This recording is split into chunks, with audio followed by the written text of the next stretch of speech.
आदाब नाजरीन, आप सभी का इस्तकबाल है मुल्क की बात में। मैं हूं आपके साथ दिशा सागर। खबरें शुरू करने से पहले एक नजर सुर्खियों पर। ईरान ने मिसाइल ड्रिल्स कर इजराइल को दी बड़ी चेतावनी, कहा दुश्मन के हमले का खतरनाक जवाब देने के लिए तैयार। अखलाक मॉब लिंचिंग मामले में यूपी हुकूमत को झटका, मुलजिमीन के खिलाफ चलेगा मुकदमा। बिहार हिजाब तनाजे पर बोले तिब्बी कॉलेज के प्रिंसिपल, डॉक्टर नुसरत परवीन को दी नौकरी ज्वाइन करने की चेतावनी।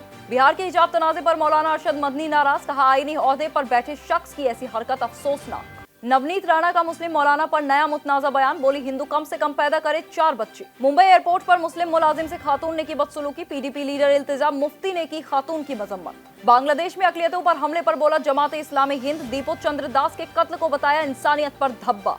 दीपू कत्लेआम पर हिंदुस्तान में भी बवाल, दिल्ली पुलिस और वीएचपी कारकुनों में झड़प। राहुल ने जर्मनी में वोट चोरी का मुद्दा उठाया, चुनाव मशीनरी पर अटैक, बीजेपी तिल मिलाई। शुमाली हिंद में घना कोहरा बन रहा मुसीबत, एयरपोर्ट इंतजामिया ने जारी की ट्रैवल एडवाइजरी। बांग्लादेश में हिंदुओं की टारगेट किलिंग से हिला यूएन ने यूनुस हुकूमत को दी बड़ी नसीहत। ईरान के साथ इजराइल अमेरिका की एक बड़ी जंग की दस्तक से पूरे मिडिल ईस्ट में खलबली मच उठी है। जून की जंग में ईरान के सटीक मिसाइल हमलों की मार झेलने के बाद से इजराइल को अब ईरान के न्यूक्लियर प्रोग्राम से ज्यादा उसके मिसाइल प्रोग्राम से डर सताना शुरू हो गया है। हाल ही में अब ईरान के मिसाइल ड्रिल्स में भी तेजी से इजाफा हुआ है, जिसे देखने के बाद इजरायली पीएम नेतन्याहू ने घबरा कर ईरान से कहा है कि वो ईरान के हमले का जवाब देगा। नेतन्याहू की जितनी घबराहट बढ़ रही है, ईरान उतना ही ज्यादा अपनी मिसाइलों का जलवा दिखा रहा है। ईरानी मीडिया से पता चला है कि ईरान ने कई शहरों में मिसाइल टेस्ट की खबर दी है। मीडिया में ऐसे वीडियो शाया किए गए हैं जिनमें मिसाइल लॉन्च होते हुए दिख रहे थे, लेकिन सटीक जगहों के बारे में नहीं बताया गया। इसके बाद ईरानी आर्मी के कमांडर इन चीफ ने चेतावनी देते हुए कहा कि हम दुश्मन पर कड़ी नजर रख रहे हैं और किसी भी हमले का खतरनाक जवाब देने के लिए तैयार है। मिडिल ईस्ट एक बार फिर बारूद के ढेर पर खड़ा दिख रहा है। ईरान और इजराइल के दरमियान जंग की आहट फिर तेज हो गई है और हालात हर गुजरते दिन के साथ और खतरनाक होते जा रहे हैं। ईरान के मिसाइल प्रोग्राम को रोकने के लिए अब इजरायली पीएम बेंजामिन नेतन्याहू पूरा जोर लगा रहा है। ऐसे में ईरान भी इजराइल की तरफ से खतरे को भांपते हुए अपनी कमर कस के बैठा है। हाल ही में ईरान ने तेहरान में कई मिसाइल टेस्ट किए हैं, जिसे देख के इजराइल और ज्यादा घबरा गया है। ईरान इंटरनेशनल की खबर के मुताबिक तेहरान, इस्फहान, मशहद, होर्माबाद और महाबाद जैसे कई अहम शहरों में मिसाइल ड्रिल्स की गई हैं। आसमान चीरती मिसाइलें, जमीन से उठता धुआं और साफ पैगाम, ईरान पूरी तरह तैयार है। फार्स न्यूज और नूर न्यूज की रिपोर्ट्स में मिसाइल लॉन्च के वीडियो सामने आए हैं। ताहम लोकेशन नहीं बताई गई, लेकिन इशारा साफ है, ये कोई मामूली एक्सरसाइज नहीं बल्कि ताकत का खुला मुजाहिरा है। ईरान बार बार कह चुका है कि उसका मिसाइल प्रोग्राम पूरी तरह डिफेंसिव है, लेकिन इजराइल इसे मानने को तैयार नहीं। ईरानी मिसाइलों की बढ़ती रेंज और ताकत को देखकर नेतन्याहू की हालत मुसलसल बिगड़ती जा रही है। एनबीसी की रिपोर्ट बताती है कि इजरायली हुकूमत को डर है कि ईरान उन न्यूक्लियर और मिलिट्री ठिकानों को फिर से खड़ा कर रहा है जिन पर जून में अमेरिका ने बमबारी की थी, और इसी डर के चलते इजराइल अब ट्रंप को ईरान पर फिर से हमले के ऑप्शन समझाने की तैयारी में है। ईरान की मिसाइल ड्रिल्स के बाद नेतन्याहू खुद सामने आया और तेहरान को धमकी देते हुए कहा, हमें पता है कि ईरान मिलिट्री एक्सरसाइज कर रहा है और अगर कोई हमला हुआ तो जवाब दिया जाएगा। नेतन्याहू के बयान के बाद ईरान की आर्मी के commander in chief major general Amir Hatami खुद मैदान में उतर आए। उन्होंने वेस्टर्न ईरान में फौज का मुआयना किया और 2 टूक लहजे में कहा कि दुश्मन की हर हरकत पर नजर है और किसी भी किस्म के हमले का तगड़ा जवाब दिया जाएगा। अमीर हतामी ने साफ कर दिया कि ईरानी फौज किसी भी बड़े टकराव के लिए पूरी तरह तैयार है। 12 दिन की पिछली जंग से मिले सबक की बिना पर हथियार, स्ट्रेटेजी और ऑपरेशनल ताकत सब कुछ अपडेट किया जा चुका है। बड़ा सवाल ये उठता है कि क्या ईरान की मिसाइल ड्रिल्स महज चेतावनी है या फिर मिडिल ईस्ट एक बार फिर आग और खून की तरफ बढ़ रहा है। उत्तर प्रदेश सरकार को अखलाक मॉब लिंचिंग मामले में बड़ा झटका लगा है। नोएडा में वाक़ सूरजपुर की अदालत ने कत्ल के मुलजमीन के खिलाफ केस वापस लेने की रियासती हुकूमत की अर्जी को मुस्तरद कर दिया है। उत्तर प्रदेश के जिला नोएडा के दादरी बिसाहड़ा गांव में 2015 में हुए अखलाक मॉब लिंचिंग मामले में रियासती हुकूमत को बड़ा झटका लगा है। अदालत ने साफ कर दिया है कि कत्ल के मुलजमीन के खिलाफ मुकदमा जारी रहेगा। अदालत के इस फैसले के बाद बिसाहड़ा अखलाक हत्याकांड में मुलजमीन के खिलाफ कानूनी कार्रवाई का रास्ता साफ हो गया है। नोएडा की सूरजपुर अदालत ने मुलजमीन के खिलाफ दर्ज मुकदमा वापस लेने के लिए हुकूमत की जानिब से दाखिल अर्जी को खारिज कर दिया है। इस मामले में आई हुई समाअत के दौरान अदालत ने इस्तगासा प्रोसिक्यूशंस की जानिब से केस वापसी की अर्जी को बेबुनियाद और गैर अहम मानते हुए रद्द कर दिया है। दूसरी तरफ यूपी सरकार के केस वापस लेने के फैसले के खिलाफ मामला इलाहाबाद हाई कोर्ट पहुंच गया है। मरहूम मोहम्मद अखलाक की अहलिया इकरमन ने हाई कोर्ट में एक अर्जी दाखिल की थी। हुकूमत की जानिब से ट्रायल कोर्ट में केस वापसी की दरख्वास्त को हाई कोर्ट में चुनौती दी गई थी। बिहार में हिजाब तनाजे के बाद डॉक्टर नुसरत परवीन की सरकारी नौकरी अब तक ज्वाइन न करने का मामला लगातार तूल पकड़ता जा रहा है। एक तरफ तकर्रूरी खत तकसीम प्रोग्राम के दौरान वजीर आला नीतीश कुमार के रवैये को लेकर सवाल उठे, तो दूसरी ओर अब गवर्नमेंट तिब्बी कॉलेज एंड हॉस्पिटल के प्रिंसिपल का बयान सामने आया है। सवाल उठने लगे हैं कि ऐसा क्या हुआ कि अचानक डॉक्टर नुसरत परवीन ने 3 दिनों से कॉलेज आना बंद कर दिया है। गवर्नमेंट तिब्बी कॉलेज एंड हॉस्पिटल के प्रिंसिपल महफूज रहमान ने मीडिया से बातचीत में कहा कि नुसरत परवीन पिछले 4 दिनों से कॉलेज नहीं आ रही हैं। उन्होंने बताया कि तकरारी के बाद नुसरत ने लगभग 2-3 दिन कॉलेज अटेंड किया, लेकिन जैसे ही मामला मीडिया में आया उन्होंने कॉलेज आना पूरी तरह बंद कर दिया। महफूज रहमान ने नुसरत को चेतावनी देते हुए कहा कि वो या तो बाज़ाब्ता तौर से अपनी सरकारी नौकरी ज्वाइन करें या फिर कॉलेज आकर अपनी पढ़ाई पूरी करें। महफूज रहमान ने कहा, मैं चाहता हूं कि नुसरत खुद सामने आए और अपनी बात रखें। अगर उनके साथ कुछ गलत हुआ है और वो नाराज हैं तो खुलकर अपनी नाराजगी जाहिर करें। अगर वो मुतमईन है तो ये भी साफ कहें। अगर किसी से कोई परेशानी नहीं है, ना हुकूमत से, ना महकमाए सेहत के किसी ऑफिसर से, तो ये बात भी साफ तौर से कही जानी चाहिए। प्रिंसिपल महफूज रहमान ने नीतीश कुमार का बचाव करते हुए कहा कि नुसरत को मीडिया के सामने आकर अपनी पोजीशन साफ करनी चाहिए ताकि कंफ्यूजन खत्म हो सके। हैरान करने वाली बात यह है कि प्रिंसिपल ने दावा किया कि लगातार बयानबाजी और अटकलों से ना तो कॉलेज का माहौल ठीक रह पा रहा है और ना ही मामले की असल शक्ल सामने आई है। नीतीश कुमार की तारीफ में कसीदे पढ़ते हुए महफूज रहमान ने कहा कि ये महज मामूली बात है। मुल्क भर में हंगामा खड़ा करने वाली बीजेपी ने इसे मामूली बात बताया। हालांकि कुछ सरकारी लीडरों, बिहार के गवर्नर समेत लोगों ने इसे बाप बेटी के बीच रिश्ता बताया। वहीं अपोजिशन पार्टियों के साथ कई ख्वातीन तंजीमों ने सवाल किया कि इसे बाप बेटी का रिश्ता करार देने वाले लोगों की बच्ची के साथ कोई ऐसा करे तब भी क्या वो यही कहेंगे। इस वाकये के बाद डॉक्टर नुसरत परवीन के जरिए नौकरी ज्वाइन न किए जाने और कॉलेज न आने का मामला लगातार सुर्खियों में बना हुआ है। बिहार के सीएम नीतीश कुमार की जानिब से मुस्लिम डॉक्टर नुसरत परवीन का हिजाब खींचने के वाकये को जायज ठहराते हुए दिए गए बयानों पर मौलाना अरशद मदनी ने रद्द-ए-अमल जाहिर किया है। मौलाना अरशद मदनी ने हिजाब खींचने के वाकये पर नीतीश कुमार की सख्त मजम्मत की और उनसे बिना किसी शर्त माफी मांगने का मुतालबा किया है। साथ ही उन्होंने ये अंदेशा जाहिर किया कि इतने बड़े आईनी ओहदे पर फाइज शख्स की जानिब से हिजाब खींचने के वाकये से निचले अफसरों के हौसले बढ़ेंगे। इससे मुस्लिम ख्वातीन के खिलाफ हमलावर रवैया और उन्हें जलील करने के वाकयात में भी इजाफा होगा। जमीयत उलेमा हिंद के सदर मौलाना अरशद मदनी ने कहा कि हिजाब सिर्फ एक कपड़े का टुकड़ा नहीं है, बल्कि ये भारत के दस्तूर की जानिब से दिए गए मजहबी और बुनियादी हुकूक से जुड़ा मामला है। उन्होंने कहा कि भारत में ख्वातीन अवामी मकामात पर अपनी इज्जत और हिफाजत को लेकर फिक्रमंद रहती हैं। ऐसे में इतने ऊंचे ओहदे पर बैठे शख्स की तरफ से हिजाब खींचने से ख्वातीन, खासकर मुस्लिम ख्वातीन की तशवीश और बढ़ जाएगी। मौलाना अरशद मदनी ने गहरी तशवीश का इजहार करते हुए कहा कि हिजाब खींचने के इस वाकये के बाद ये खदशा है कि मुस्लिम ख्वातीन के खिलाफ निचले अफसर और मुलाजमीन मुख्यमंत्री से भी ज्यादा बुरा बर्ताव अपना सकते हैं। उन्होंने मजीद कहा कि सीएम की इस हरकत से पूरे मुल्क के जज्बात को ठेस पहुंची है। इस वाकये के बाद मुस्लिम समाज में गुस्सा और बेचैनी है और नीतीश कुमार से मुकम्मल माफी की मांग की जा रही है। बीजेपी लीडर और साबिक एमपी नवनीत राणा अपने बयानात की वजह से अक्सर चर्चा में रहती हैं। इस बार फिर उन्होंने एक ऐसा बयान देकर सबकी तवज्जो अपनी तरफ खींची है। नवनीत राणा ने एक मुस्लिम मौलाना के मुबैयाना बयान का हवाला देते हुए हिंदुओं से ज्यादा बच्चे पैदा करने की अपील की है। नवनीत राणा ने कहा कि एक मौलाना ने दावा किया है कि उनकी 4 बीवियां और 19 बच्चे हैं।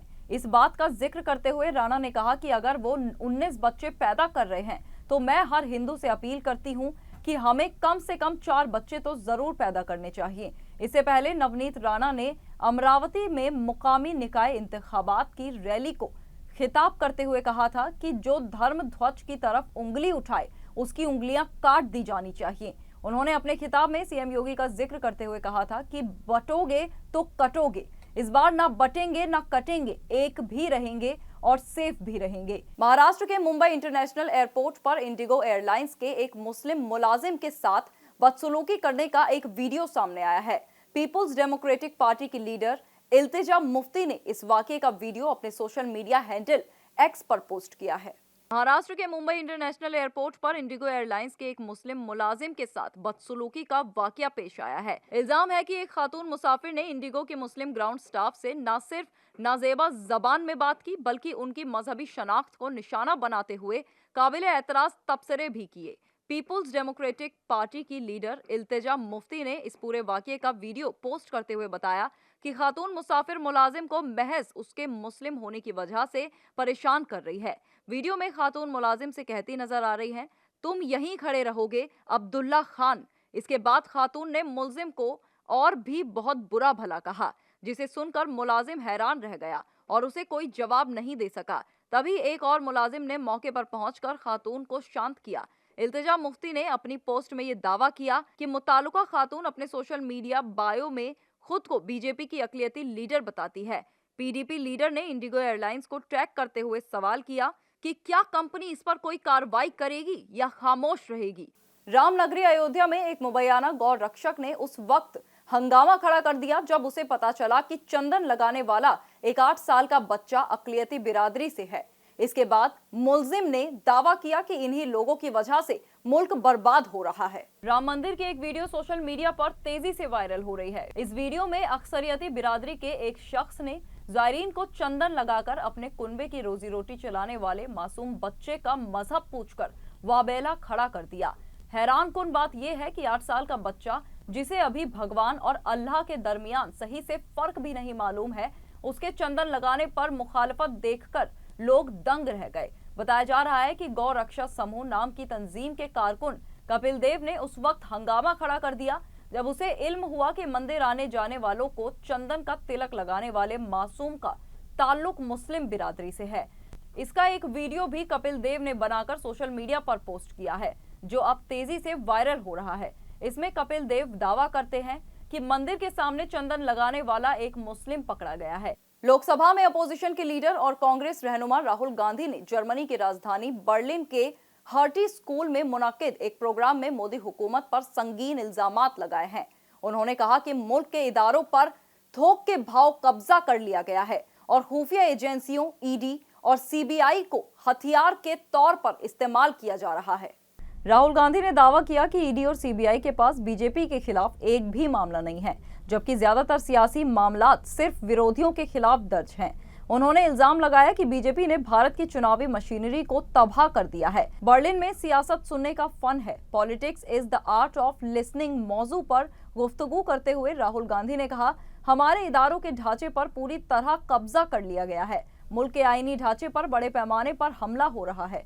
हमारी खुफिया एजेंसियों और तहकीकाती इदारों को हथियार बनाया गया है। ईडी और सीबीआई के पास बीजेपी के खिलाफ 0 केस है, जबकि उन तमाम लोगों को निशाना बनाया जा रहा है जो हुकूमत की मुखालिफत करते हैं। ताहम बीजेपी ने राहुल गांधी के इन बयानात की सख्त मजम्मत की है और उन्हें मुल्क मुखालिफ और बचकाना करार दिया है। राहुल गांधी ने वजीर आजम के नजरिए पर तनकीद करते हुए कहा कि पीएम मोदी का विजन नाकाम साबित होगा और इसमें बहुत सी पेचीदगियां हैं। टीएमसी के सीनियर लीडर और तर्जुमान कुणाल घोष ने अपनी ही पार्टी के मुअत्तल एमएलए हुमायूं कबीर की तरफ से नई पार्टी की तश्कील पर अपना रद्द-ए-अमल दिया है। साथ ही इलेक्शन कमीशन पर भी संगीन इल्जाम लगाया है। कुणाल घोष ने दावा किया कि इस बार भाजपा ने बी टीम, सी टीम और डी टीम तैयार की है। भाजपा ने कुछ लोगों को अलग अलग मुखौटे पहनाकर राजनीतिक सियासी मैदान में उतारा है ताकि एंटी भाजपा वोटों को बांटा जा सके। इसका बुनियादी मकसद भाजपा विरोधी मुखालिफ वोटों को तकसीम कर भाजपा को फायदा पहुंचाना है। उन्होंने हुमायूं कबीर को भाजपा की बी टीम बताया है। कोलकाता में मीडिया से बातचीत करते हुए कुणाल घोष ने कहा कि भारत एक जमहूरी मुल्क है और किसी को भी नई पार्टी बनाने का हक हासिल है, लेकिन इसके पीछे चल रही सियासत को समझना जरूरी है। कुणाल घोष ने कहा कि अगर किसी का इरादा पार्टी बनाने का है तो उस पर टिप्पणी करने का कोई मतलब नहीं है, लेकिन उन्होंने इल्जाम लगाया कि भाजपा ने अपनी सियासत बदल ली है। मराठी नहीं आती तो महाराष्ट्र छोड़ दो जैसी मिसाल दिल्ली में भी देखने को मिली। हैरत की बात यह है कि इस वाकये में एक काउंसलर शामिल है, नाम है रेणु चौधरी। मशरिकी दिल्ली से बीजेपी की काउंसलर हैं। उनके हिंदी प्रेम का निशाना एक अफ्रीकी नागरिक बना है। वाकये का वीडियो भी सामने आया है। काउंसलर रेनू चौधरी उस अफ्रीकी शख्स से कह रही है कि या तो 1 महीने में हिंदी सीखे या पार्क खाली कर दे। बीजेपी काउंसलर उस शख्स को धमकाती भी है और उस पर चिल्लाती भी है। ये शख्स एक फुटबॉल कोच बताया जा रहा है। वाकया मशरिकी दिल्ली के पटपड़गंज इलाके का है।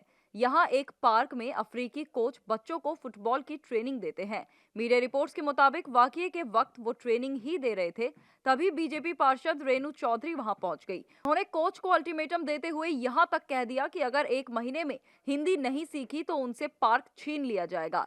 वायरल वीडियो में रेनू चौधरी मुकामी लोगों और बच्चों को ट्रेनिंग दे रहे अफ्रीकी कोच से बेहद आक्रामक लहजे में बात कर रही हैं। वो चीखते हुए कह रही हैं, तुम मेरी बात के लिए सीरियस हो ही नहीं, सुनकर भी राजी नहीं हो, क्यों नहीं सीखी हिंदी। उन्होंने आसपास खड़े लोगों से कहा, अगर ये शख्स अगले 1 महीने में हिंदी नहीं सीखता है तो इससे पार्क छीन लो। हंसने की बात नहीं है, सीरियस बोल रही हूँ। ये 8 महीने हो गए इसे बताए, यहाँ का पैसा खा रहे हो तो मुंह से हिंदी बोलना सीखो। दिल्ली में क्रिसमस पैम्पलेट बांट रही ख्वातीन को मुखालफत का सामना करना पड़ा जब मकामी लोगों ने सड़क जाम करने और बगैर इजाजत प्रचार करने का इल्जाम लगाया। सौरभ भारद्वाज ने इसे नफरत फैलाने वाला बताया। दिल्ली के ईस्ट ऑफ कैलाश इलाके के मार्केट में शाम करीब 7:30 बजे 12 ख्वातीन और बच्चे सेंटा क्लॉस वाली लाल टोपी लगाकर त्योहार के बारे में लिखी जानकारी का पैम्पलेट बांट रहे थे। तभी मार्केट में मौजूद लोगों ने इस पर एतराज जताया। इतना ही नहीं, ख्वातीन को मार्केट से भगा दिया गया। लोगों का कहना है कि वो सड़क को जाम करके पैम्पलेट बांट रहे थे और मेरा यीशु गाना बजा रहे थे। उन्होंने इंतजामिया से इसकी इजाजत भी नहीं ली थी। इसकी वजह से सड़क पर जाम लग गया। लोगों ने ख्वातीन से कहा कि अपने घर पर क्रिसमस मनाएं क्योंकि इसमें कुछ गलत नहीं है। उनका कहना है कि हम भी अगर शोभा यात्रा निकालते हैं तो पहले पुलिस से इजाजत लेते हैं।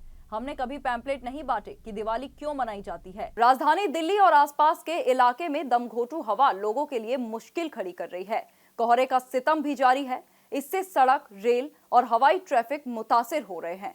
कोहरे का कहर हर तरफ दिख रहा है। एयरपोर्ट अथॉरिटी ऑफ इंडिया ने एडवाइजरी जारी की है तो इंडिगो, स्पाइस जेट जैसी एयरलाइनों ने हेल्पलाइन नंबर जारी किया है। भारतीय रेलवे ने देरी से चलने वाली ट्रेनों की लिस्ट जारी की है। इसमें हमसफर, तेजस जैसी ट्रेनें शामिल हैं। कुल 105 ट्रेनें तयशुदा वक्त से देरी से चल रही हैं। वहीं राजधानी दिल्ली और आसपास के इलाकों में दमघोंटू हवा लोगों के लिए मुश्किल खड़ी कर रही है। कोहरे और धुंध की वजह से करीब 105 ट्रेन तयशुदा वक्त से देरी से चल रही हैं। जमात-ए-इस्लामी हिंद के अमीर सैयद सादतुल्लाह हुसैनी ने बांग्लादेश में बिगड़ती सियासी, सामाजिक और सिक्योरिटी की सूरत हाल पर गहरी तशवीश का इजहार किया है। उधर मौलाना महमूद मदनी ने भी दीपू चंद्र दास का कत्ल बहुत शर्मनाक बताया।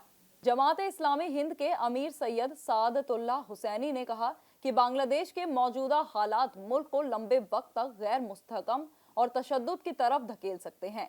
अमन व अमान की कमजोरी की वजह से बदमाशों को हालात का गलत फायदा उठाने का मौका मिल रहा है, जिसके चलते लोगों की जायदाद और इदारों पर हमले हो रहे हैं।